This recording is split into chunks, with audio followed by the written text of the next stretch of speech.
Il est 20h, vous regardez la télévision Futur Média. Madame, monsieur, bonsoir. C'est un plaisir d'être avec vous. Voici tout de suite les titres de cette édition.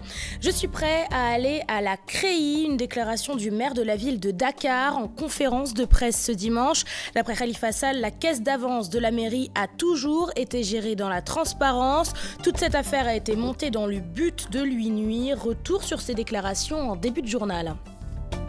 En Gambie, les élections législatives doivent avoir lieu le 12 avril prochain. Les partis d'opposition avaient en 2012 largement boycotté les législatives. Le parti de l'ancien président Yahya Jammeh dispose d'une majorité écrasante à l'Assemblée nationale. Pour Cher Sidia Bayo, de retour en Gambie, l'heure est actuellement à l'unisson pour obtenir la majorité le mois prochain. Dans cette édition, zoom sur le difficile métier d'orpailleur exercé par des hommes mais également par des femmes. Il expose ces derniers à des difficultés, conditions physiques, tensions avec les services de sécurité. La rédaction a suivi le quotidien des chercheurs d'or de Kalaria dans le sud du pays. Le réalisateur Alain Gomis obtient son deuxième étalon d'or de la 25e édition du FESPACO. Ousmane William Baye remporte le prix du meilleur documentaire, Abdullah Khadouane de la meilleure série télévisée. Le Sénégal s'est illustré lors de ce festival de cinéma, l'un des plus grands organisés sur le continent africain. Nous serons à Ouagadougou avec nos envoyés spéciaux.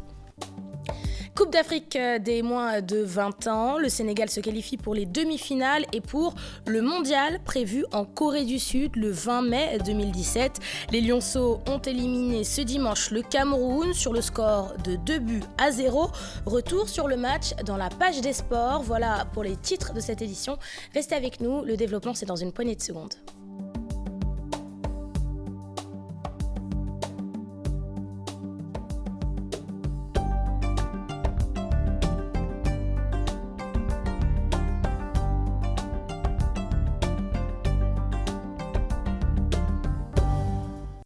Bienvenue à tous et merci de vous informer sur la télévision Futur Média. Conférence de presse du maire de la ville de Dakar. Ce dimanche, Khalifa Sall s'est exprimé au sujet de l'enquête sur la gestion de sa mairie. D'après le socialiste, l'État du Sénégal a mis en place un dispositif dérogatoire qui consiste à l'écarter de la vie politique du pays. Khalifa Sall dément tout détournement de deniers publics et assure que la gestion de la caisse d'avance est transparente. Il maintient qu'il ne donnera pas le nom des bénéficiaires par souci de confidentialité. Nous sommes en ligne avec Pape Faraning qui se trouve actuellement à la mairie de Dakar. Pape Farah, bonsoir. Bonsoir Léa. Pape Farah, merci d'être avec nous.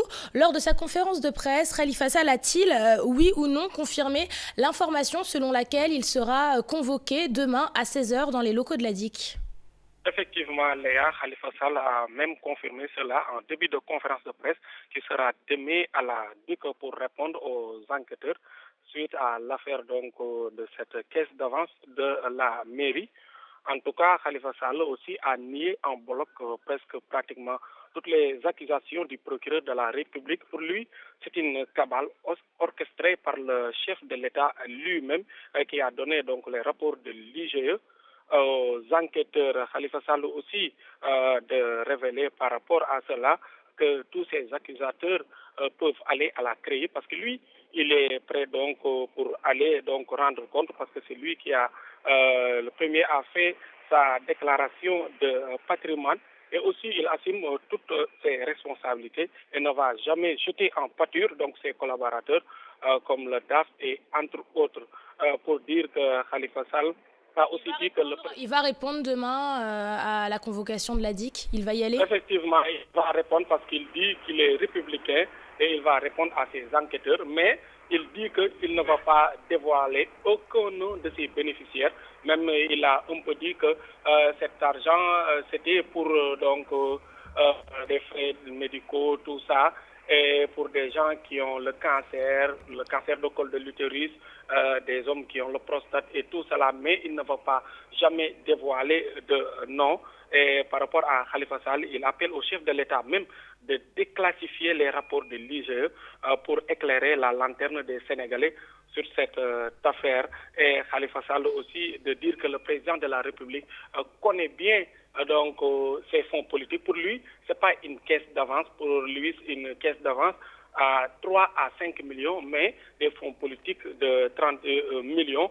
Il y a un document donc administratif qui régit cela. Pour Khalifa Sall aussi, par rapport à cela, il dit donc avoir reçu des menaces, mais il ne va jamais céder par rapport à cela. Et Léa de dire que Khalifa Sall avait aussi des soutiens de taille aujourd'hui. Il s'agit donc non moins le Serigne Moustapha Sy, le fils du Khalife général de Tidjane, qui était là et qui est prêt à aller même en prison avec Khalifa Sall. Il a dit que Macky Sall doit arrêter ses agissements et il a même fait quelques révélations. Il dit que Macky Sall ne peut pas être Abdou Diouf numéro 2 et c'est Abdou Diouf qui est derrière Macky Sall pour régler donc ses comptes politiques. Pape Faraning, quelle personnalité était présente à cette conférence de presse? On imagine des membres du Parti socialiste. Il y aurait également eu la présence de personnalités religieuses ce dimanche. Oui, effectivement, comme Serigne Moustapha Sy, mais les membres du Parti socialiste, non, pas du tout. Mais ceux autres, mais les opposants étaient là, comme Cheikh Bamba Dièye, Maître El Hadji Amadou Sall du Parti démocratique sénégalais. Et selon Cheikh Bamba Dièye, il ne faut pas laisser Macky Sall comme ça, parce qu'il va donc enfermer tous les hommes politiques et donc il sera seul et il va choisir son adversaire. Maître Amadou Sall était là aussi, Mamadou Diop Decroix, entre autres, les opposants étaient là pour soutenir Khalifa Sall. Merci beaucoup à vous, Pape Faraning, en direct de la mairie de Dakar. Khalifa Sall qui confirme, il est bien convoqué demain à 16h devant le juge d'instruction, une convocation à laquelle il répondra favorablement. Aïda Mbodj demande au ministre de la Justice de s'exprimer sur la dernière sortie du procureur de la République, Serine Bassirou Gueye. La présidente du groupe parlementaire Les Libéraux et Démocrates était en tournée à Tambacounda. Écoutons-la, ses propos sont recueillis par Moussa Oumar Gueye. Profitez de mon passage à Tambacounda. Tambacounda, une ville symbolique. Pour ce que je vais dire, symbolique parce que c'est la base politique du garde des Sceaux, ministre de la Justice. Je l'ai interpellé à l'Assemblée nationale par rapport à la communication du procureur sur les minutes d'audition des présumés coupables. Il m'avait promis de revenir à l'Assemblée pour réguler la communication du procureur. J'attends cette promesse. J'attends la mise en opération de cette promesse. J'attends la mise en exécution de cette promesse. Je l'ai rappelé cette promesse, je lui ai rappelé cette promesse à Bambey. Je lui ai rappelé cette promesse à Saint-Louis. Je lui ai rappelé cette promesse à Dakar. Avant de retourner à l'Assemblée pour lui rappeler cette promesse, je voudrais encore une fois, ici à Tambacounda, présumé coupable, je dis bien, parce que comme vous le savez, la présomption d'innocence existe. Et aujourd'hui, nous assistons à une inculpation par voie de presse, à une inculpation directe. Nous sommes on est en train de dévoiler ce qui était censé être confidentiel, c'est-à-dire les minutes d'audition. Nous interpellons encore une fois M. Sidiki Kaba, qui est politique, mais effectivement, qui est responsable politique à Tamba. Donc j'attendais mon passage à Tamba au moment où nos rangs s'agrandissent à leur détriment, parce que nous avons été dans le Koumpentoum, où 11 ou 15 villages ont rallié l'Alliance nationale pour la démocratie. Élection législative de 2017 à Guédiawaye, des membres de l'APR portent leur choix sur Aliou Sall comme tête de liste départementale. Écoutons l'un d'entre eux, Alousseynou Gueye. Ses propos sont recueillis par Salif Sow. Sur les candidatures, la majorité qui se dégage, c'est Aliou Sall comme tête de liste départementale, avec le Benno Bokk Yakaar également, les élèves, les étudiants, les jeunesses de l'APR, les femmes. Et c'est notre tour aujourd'hui de fermer, n'est-ce pas, la boucle. En tant que membre de l'APR, nous avons compris l'enjeu. Il nous faut gagner. Comment gagner? Mais il faut s'inscrire massivement. En politique, l'opposition est toujours là pour animer, pour attirer les gens, pour faire le buzz. Mais nous, on ne les donne pas cette occasion de faire le buzz. Parce que donner le buzz, c'est répliquer, répondre au coup pour coup. Nous travaillons dans le calme. Les achats, c'est eux qui l'inventent. Est-ce qu'ils donnent des exemples quand ils parlent d'achat de conscience? Ils ne donnent jamais d'exemple. Par exemple, tel type ou bien tel parti a été acheté ou bien ils ne donnent pas d'exemple. Ils parlent comme ça dans le vide. Et les gens maintenant, ils se contentent pour dire qu'il y a les achats de conseils. Élections législatives en Gambie. À un mois du scrutin, Chersidia Bayo évoque une division au sein de la classe politique. Pour s'imposer à l'Assemblée nationale, il invite ses camarades de parti à l'unisson. Écoutons Chersidia Bayo. Ses propos sont recueillis par Aminata Mbaresso. Nous avons une coalition de 7 partis politiques en Gambie. Donc la campagne commence le 9 mars. Les législatives seront le 6 avril. Mais nous avons une coalition qui est en train de se disperser. Il y a 3 partis politiques qui iront à cette coalition de manière unilatérale. Et ça, c'est bien dommage. Donc je voulais attirer aussi l'attention sur les peuples et sur les leaders politiques en Gambie, mais aussi au Sénégal, pour essayer de rester soudés et d'aller unis à cette élection législative. Parce que ce serait une erreur de laisser la porte ouverte à un retour à l'Assemblée nationale du parti de Yaya Jammeh et APRC. Dans le sud du pays, dans la région de Sédhiou, le khalife général de la famille du défunt Thierno Ismaïla Diallo demande la construction du pont de Marsassoum, l'achèvement des travaux de construction de la grande mosquée et l'éclairage de la voirie publique. Des doléances exprimées lors de la ziara annuelle de Marsassoum. Suivons ce reportage de nos correspondants dans la zone, Bakary Konté et Salah Samb. 33e édition de la ziara annuelle d'El Hadj Ismaïla Diallo de Marsassoum, la famille de Cheikh Abdourahmane Diallo réclame la construction du pont de Marsassoum. S'il veut gagner la Casamance, il n'a qu'à construire le pont de Marsassoum. Si cela est fait, inutile de battre campagne en Casamance. Tout le monde votera pour le président Sall. Personne ne peut oublier ce geste. Nous prions pour que cela se fasse. Le porte-parole de la famille déplore l'absence totale d'éclairage public dans la commune de Marsassoum. Chers journalistes, vous pouvez constater vous-même, les lampes ne s'allument même pas, les routes sont impraticables, les véhicules et même les personnes ont du mal à circuler.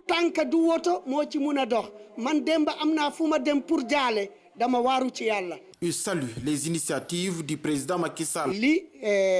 Président Abdoulaye Wade tambale won te mu nek liggéey bu baax. Ce que le président Abdoulaye Wade a démarré est en train d'être achevé par le président Macky Sall, car l'année dernière, il avait donné une enveloppe de 25 millions de francs CFA. Et cette année, il a promis de faire quelque chose d'ici 2 semaines. Inch'Allah ta'ala, dina am lenen luñu dolli ci lolu ngir motali liggéey bobu. Le maire de Marsassoum rassure l'imam Ratib de Marsassoum. Les tracteurs sont là pour le démarrage des travaux de la route Sédhiou-Marsassoum. Le président, lors du conseil des ministres délocalisé, avait annoncé effectivement sous peu la construction de cette route et le pont de Marsassoum. Nous avons la route. Nous osons espérer qu'après la route, la construction du pont va suivre. Imam, vous pouvez être rassuré. La famille de Thierno Abdourahmane Diallo sollicite aussi la construction d'un dara moderne. Des prières ont été effectuées pour la paix dans toute la sous-région. À présent, direction Kalahia, un site d'orpaillage situé à 130 km de Kédougou. Sur place, hommes et femmes passent leur journée à chercher de l'or. Un travail physique, difficile et ponctué de tensions avec les services de sécurité. Dissa Prera et Medoun Diouf sont partis à la rencontre de ces orpailleurs, suivant leur reportage. À partir de Khosanto, nous décidons de visiter un site d'orpaillage traditionnel. Nos pisteurs nous mettent sur la route de Kalahia, un Djoura situé à une trentaine de kilomètres au nord de la commune de Khosanto. Accéder à ce site d'orpaillage relève d'un véritable parcours du combattant.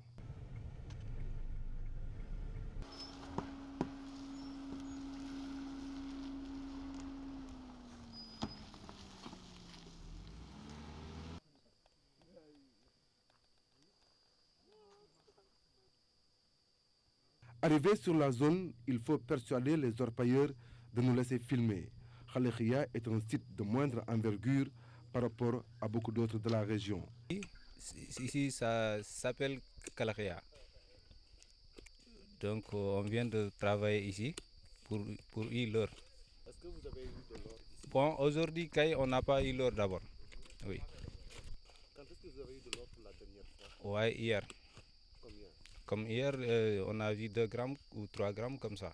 Ici, hommes et femmes creusent des trous à l'aide de pics et de pelles pour ensuite passer le détecteur de métal. Bambo Aïdara, le chef de ce site d'orpaillage, témoigne. On a eu l'or, comme on partage, donc on doit partager par la machine. La machine doit être là-bas et le nombre de personnes qui est au Daman aussi. Des tracasseries avec les forces de sécurité, le jeune homme et ses amis les vivent presque en permanence. Selon l'orpailleur, les forces de sécurité abusent de la loi et de leur position. Ils parlent même de corruption, car, précise-t-il, même avec des documents en bonne et due forme, certains gendarmes et douaniers saisissent quand même leurs outils de travail. Il y a toujours des problèmes parce que moi-même, la machine, là, sa papier est là. Je vais te montrer ça dans ma sac ici. Mais si les gendarmes sont venus dans la Djoura tout de suite, ils vont nous chasser comme les chiens, comme le chien. Même si tu as montré la papier, ils vont dire qu'ils n'ont pas intérêt de la papier. Ou ils volent la machine simplement. Ils ne font pas ici la loi. Ils viennent ici pour faire la force. Parce que nous, on ne veut rien faire là-bas parce qu'ils ont des tonniers. Les témoins, un jour, les gendarmes sont venus me trouver dans l'autre site là, ils ont chassé des gens. Vraiment, ce jour-là, j'étais présent. Même le jour du crime à Koboroto, j'étais là, ils sont passés par là pour aller à Koboroto.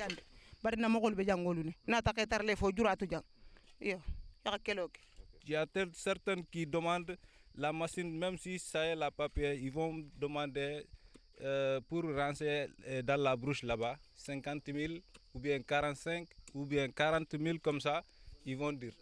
Donc, mais s'ils ils sont amenés jusqu'à Saraya ou bien à Kédougou comme ça, donc même s'il y avait la papier, il y a d'autres qui n'auront pas la machine. À Kalakhia, les orpailleurs vivent dans la peur de croiser les forces de sécurité sur les routes.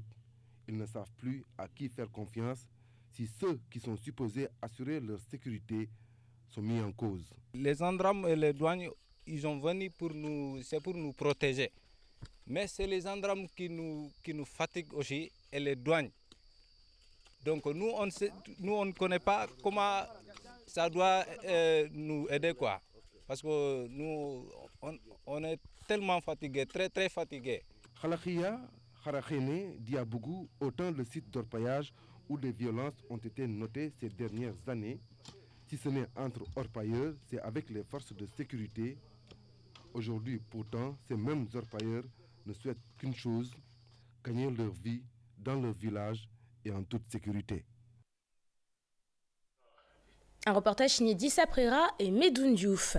FESPACO 2017, le Sénégal sur le toit du continent africain. Hier, samedi, le réalisateur franco-sénégalais Alain Gomis a remporté pour la 2e fois la plus grande distinction du festival, l'Étalon d'or de Yenenga. Ousmane William Baye a lui remporté le prix du meilleur film documentaire. Abdoulaye Khatouone, direction le Burkina Faso avec notre envoyé spécial Aïssa Toupaï. 2013, 2017, Étalon d'or, ça fait quoi? Ça fait 2. Yes, sir. C'est fait, Alain Gomis, Étalon d'or du Yenenga 2017. 6 prix au total raflés par le Sénégal. Le cinéma ne se porte que bien, le lauréat aussi. Ça fait beaucoup d'émotions, beaucoup de... Voilà, en même temps de responsabilité bizarrement. Je sens là, plus, il dit bon là il faut l'utiliser. Il faut l'utiliser pour continuer à avancer, à construire, à partager la confiance, donner la chance à d'autres, si je peux. Voilà, mais l'idée c'est celle-ci. Franchement, ça n'a pas de sens si on n'arrive pas à construire quelque chose. Anta Diop monte lui aussi sur le podium, rien que du bonheur. Ce n'est que du bonheur pour moi, ouais. Parce que être reconnu au FESPACO, être reconnu par ses pairs. Je pense que c'est l'objectif de tout cinéaste. Et bien avant ça, Kemtiou a eu d'autres prix aussi. Oui, Kemtiou a eu des prix en Martinique et à Los Angeles. Et celui-là, c'est le premier prix documentaire au FESPACO. Donc le FESPACO qui a 50 ans. Moi, je suis un enfant du FESPACO. Depuis 1981, je viens. Donc pour moi, ça me va chaud au cœur, quoi. Le réalisateur de La Pirogue plus qu'Enchanté réclame plus de fonds, ainsi que d'autres lauréats. Quand on est arrivé dans ce festival-là, nos films déjà, ça commençait à clignoter. 1 milliard, tu sais, c'est balèze comme somme. Mais ce n'est rien par rapport à la cinématographie, qui mettent 5 milliards. Qu'on ait une industrie, une vraie industrie cinématographique. C'est ça qu'il faut qu'ils fassent. Et puis c'est pas à nous d'aller vers, qu'ils viennent nous demander, parce que les gens ils croisent les bras et ils disent, voilà, les cinéastes, qu'est-ce que vous voulez? Non, c'est eux qui doivent venir nous dire, qu'est-ce que vous voulez les cinéastes? Et de deux pour Alain Gomis avec son film Félicité. Il décroche une fois de plus les talons d'or de Yelenga. Ousmane William Baye, n'en parlons même pas. Meilleur film documentaire, meilleure série Tundu Wundu de Abdullah Hadouane. Le Sénégal s'impose dans le cinéma africain comme le faisait Ousmane Sembène et bien d'autres encore. On se donne rendez-vous dans 2 ans, en 2019, pour un autre FESPACO et avec bien sûr d'autres prix. Merci Aïssa Toupaï, récompense de réalisateur sénégalais lors de cette 25e édition du FESPACO. La preuve pour le ministre de la Culture que le cinéma sénégalais se porte bien. Pour voir davantage de réalisateurs dans les années à venir, un programme va être mis en place par le ministère. Pour plus d'explications, je vous propose de suivre ce reportage. Il est signé Ibou Diouf, Chartidiane Dione et Tierno Laurent Mendy. Ils sont au devant de la scène. Ces réalisateurs sénégalais distingués à la grande messe du cinéma africain, le FESPACO 2017 consacre des cinéastes sénégalais, fruits d'un long travail. Absolument. Il faut non seulement il faut discipliner le métier. D'abord parce que le cinéma est un art communautaire. C'est un art qui relève à la fois de l'écrit, de l'oral et du spectacle, mais en donnant la priorité au son et à l'image. Sur le film, l'État du Sénégal, à travers le Fonds de promotion du cinéma et de l'audiovisuel, a mis 100 millions de francs CFA en guise de contribution à la réalisation de ce film. Ce qui est extrêmement important parce que pour que le film puisse être un film sénégalais, il fallait que l'État du Sénégal participe. Après les consécrations, un autre clap. Occasion saisie pour demander à l'autorité plus de soutien pour le rayonnement du 7e art national. Il faudra quand même reconnaître que le fait de mettre en place un fonds pour le FOICA de 2 milliards a largement contribué à donner un sang neuf au cinéma. Et ça, nous le devons au président Macky Sall. Je crois qu'il faut non seulement le féliciter, mais l'encourager. Le fonds, maintenant, il faut trouver un mécanisme d'augmentation de ce fonds. Vous savez, dans certains pays de pétrole, par exemple, un pourcentage est tiré des fonds du pétrole et sert le cinéma. Des problèmes de formation, des jeunes posaient problème. Ça, nous avons identifié ce besoin et c'est pourquoi à travers le FOPICA, un volet important financier est réservé à la formation des jeunes cinéastes. Nous appuyons aussi certains à aller dans des écoles internationales de formation telles qu'au Maroc, mais telles qu'en France également. En matière de cinéma, le savoir-faire sénégalais n'est plus à démontrer, mais il faut faire parfois avec quelques obstacles notés dans le secteur du cinéma. Gomis est un excellent cinéaste. Voilà, il faut le féliciter, il faut l'encourager, mais il faut aussi rendre hommage à nos pionniers, ceux qui étaient là avant, ceux qui ont contribué, les Sembène Ousmane, les Momar Thiam, qui ont contribué à donner à notre cinéma une grande référence et que cette nouvelle génération de cinéastes... Les rideaux sont tombés sur la 25e édition du FESPACO. L'autorité sénégalaise, avec des mesures, veut donner un autre souffle au cinéma pour franchir un autre cap, peut-être le Festival de Cannes. Et Diamniadio va bientôt abriter la Cité du cinéma qui sera essentiellement constituée de salles de production et de conception.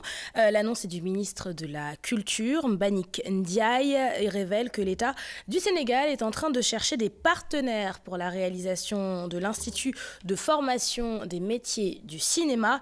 Écoutons le ministre de la Culture. Ses propos sont recueillis par Cherti Diandion. D'un institut de formation au métier du cinéma que nous allons essayer de réaliser à Diamniadio. On a voulu le réaliser au Lac Rose, mais monsieur le chef de l'État a dit non, il faut l'amener à Diamniadio. Ce que nous voulons à travers cette cité du cinéma, c'est de faire en sorte qu'il y ait non seulement l'institut de formation, mais qu'il y ait des ateliers de production, qu'il y ait aussi des ateliers de conception, et faire en sorte que tous les métiers qui gravitent autour du cinéma puissent être enseignés, mais puissent être également mis en exergue. La nouvelle dynamique de salles de cinéma. Ici, c'est des salles de cinéma où le numérique prend une très grande place. C'est des salles de cinéma qui ne sont pas des salles de 200, 300, 400 personnes, mais peut-être des salles de conception moindre. Parlons littérature à présent. Des intellectuels analysent le livre de Mamoudou Ibra Kane, Chronique d'une alternance de braise. Selon les panélistes, ce livre est un diagnostic de la vie politique au Sénégal. Réaction dans ce reportage de Pape Faraning et Mardien. Chronique d'une alternance de braise décortiquée de fond en comble fait tout simplement un diagnostic de la société sénégalaise. Au cours de cette séance, des critiques sont faites pour faire adhérer la masse à la lecture. Tout est centré sur la politique avec des tentacules qui vont vers les différentes catégories sociales que sont les chanteurs, les femmes, les jeunes, les rappeurs, les musiciens en général. Tous ceux qui ont à un moment donné dit qu'ils devaient être concernés par la chose politique parce que le Sénégal devait être sauvé à un certain moment d'une certaine tentative d'évolution monarchique que l'on soupçonnait un peu. C'est un ouvrage qui retrace un pan de l'histoire politique, sociopolitique de notre pays entre 2007 et 2012 et qui a mis en avant pour nous la citoyenneté au cœur de tout ce qui s'est passé.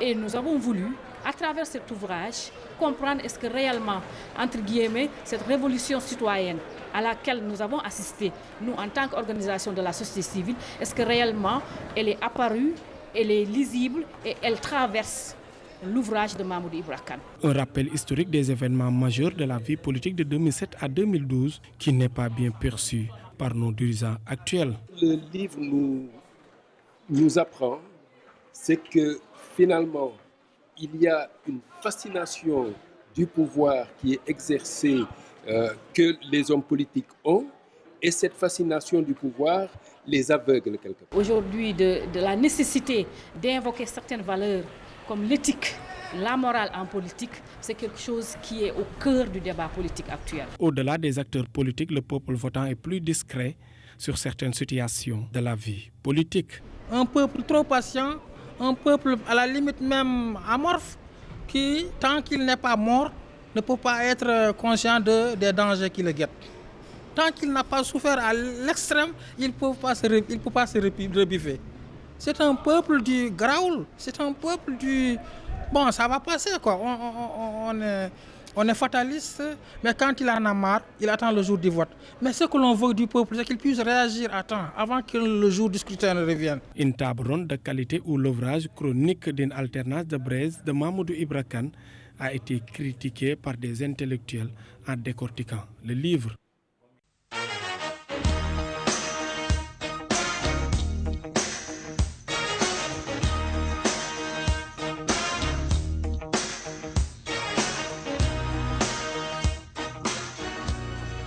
L'actualité sportive de ce dimanche 5 mars, marquée par la qualification de l'équipe nationale des moins de 20 ans. Le Sénégal a battu le Cameroun cet après-midi sur le score de 2-0. L'équipe se qualifie ainsi en demi-finale de la CAN 2017. Une victoire qui ouvre également les portes tant convoitées de la Coupe du Monde des moins de 20 ans. Et elle se tiendra en Corée du Sud au mois de mai prochain. Présidence de la Ligue de football de Dakar, Georges Silva annonce sa candidature. Le président du club a saisi l'occasion pour se prononcer sur la gestion du football sénégalais. Salif Sow et Asmalik Diop l'ont rencontré, suivant leur reportage. La politique sportive est plus que mauvaise, note le président du club Envie Foot Center. Pour le diplômé du programme FIFA en management du sport, la petite catégorie en particulier joue à l'amateurisme. Au Sénégal, le diagnostic fait a été vraiment un diagnostic sans complaisance, du fait que la petite catégorie souffre de beaucoup de maux. Déjà de manque de compétition. Au Sénégal, vous n'êtes pas sans savoir que les équipes engagées en petite catégorie jouent au maximum 5 à 6. 13 à 14 mois. Les terrains ne sont pas adaptés, c'est des terrains vagues. Donc la petite catégorie pratiquement n'attire pas de monde, puisque vraiment les conditions dans lesquelles elle joue, c'est des conditions vraiment à déplorer. Ce qui fait que dans les sélections au niveau des petites catégories, c'est des sélections biaisées. Mais aussi la petite catégorie doit jouer minimum 20 à 30 matchs par saison, ne serait-ce que pour la validation de leur compétition. Sinon, toutes les compétitions passées au Sénégal ne sont pas des compétitions validées. Les sportifs comptent changer l'orientation de la Ligue régionale de football de Dakar. Motivé et soutenu par les clubs de football de Guédiawaye, le président de l'ASC Djubo déclare sa candidature. Tous les clubs ont été conviés aujourd'hui. Il est question aujourd'hui vraiment de porter solennellement la candidature de Georges Silva à la présidence de la Ligue régionale de Dakar. Georges Silva a animé une conférence publique. Formation en football des petites catégories et la problématique de l'emploi dans le PSE, Programme Sénégal émergent, était le thème retenu. C'était en marge des vendredis du livre, un rendez-vous hebdomadaire tenu au foyer Wakinan Nimzat de Guédiawaye. Et on parle de basketball avec les playoffs chez les dames. L'AS Ville de Dakar remporte son premier match contre le Duc sur le score de 63 à 53. Une victoire qui permet à l'ASVD d'occuper la première place de la compétition. Un match difficile selon le coach Moustapha Gueye qui considère toujours le Duc comme le favori de la compétition. Bafaraning et Mardian. Première défaite du Dakar University Club en play-off. Un match plein de rebondissements avec une Ramata Dao étincelante sur le sursaut. L'AS Ville de Dakar a remporté tous les cartons. C'était un match très intense et très tactique. Donc le Duc a joué ses arguments, nous avec les nôtres. Et le bon Dieu nous a donné la victoire. Donc vraiment les joueuses ont été bonnes. Hein. Il y a quelques déchets, mais elles ont assez bien réagi par rapport au collectif qu'on a essayé d'abattre. Mais vraiment Ramata a joué à son meilleur niveau aujourd'hui, et tant mieux. Malgré la bonne entame des coéquipiers de Diary Diouf, les Ducesses ont manqué de peu pour renverser la vapeur lors du troisième carton. Quand on a mené au début, je savais que le Duc allait revenir. On ne peut pas jouer que le Duc et dérouler comme ça, c'est impossible. C'est une très grande équipe qui a beaucoup d'arguments, parce que depuis quelques années, Mbourik a fait un excellent travail. Donc pour moi, le problème à moi, c'était de savoir quand elles vont revenir, qu'est-ce qu'il faudra faire. Et après, on a fait des choix qui ont été payants. C'est ça. Parce que c'est comme ça. On essaie, ça marche, des fois, ça marche pas. Un match très tactique où les deux coachs ont tenté beaucoup de choses. Très amer après la défaite, Mborike Fall, le coach du Duc, n'a pas voulu s'adresser à la presse. 19e édition du tournoi international de judo de Saint-Louis. 289 compétiteurs ont participé à la manifestation. Ils étaient issus de 7 pays différents. Je vous propose d'écouter le président du comité d'organisation au micro d'Ousseynou Diop. Nous ne pouvons que nous satisfaire de ce qui est en train de se passer. Vraiment, les autorités sont là. Le ministère des Sports s'est fait représenter par son secrétaire général. Le ministre maire de Saint-Louis est là, l'ambassadeur du Japon. Toute une panoplie d'autorités sont venues vraiment répondre à notre appel pour la tenue de la 19e édition du tournoi international de judo de Saint-Louis.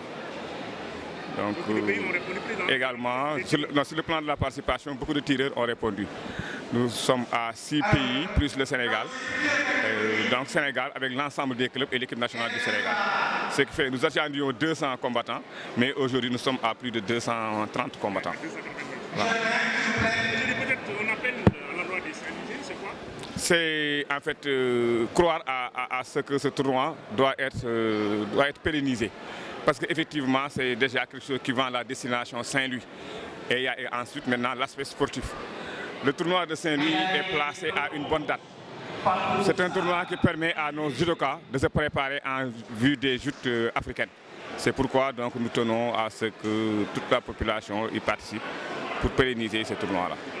C'est la fin de cette édition, merci de l'avoir suivi, merci de votre fidélité. Je vous souhaite de passer un excellent dimanche soir et vous souhaite un très bon début de semaine. Très bonne soirée à toutes et à tous.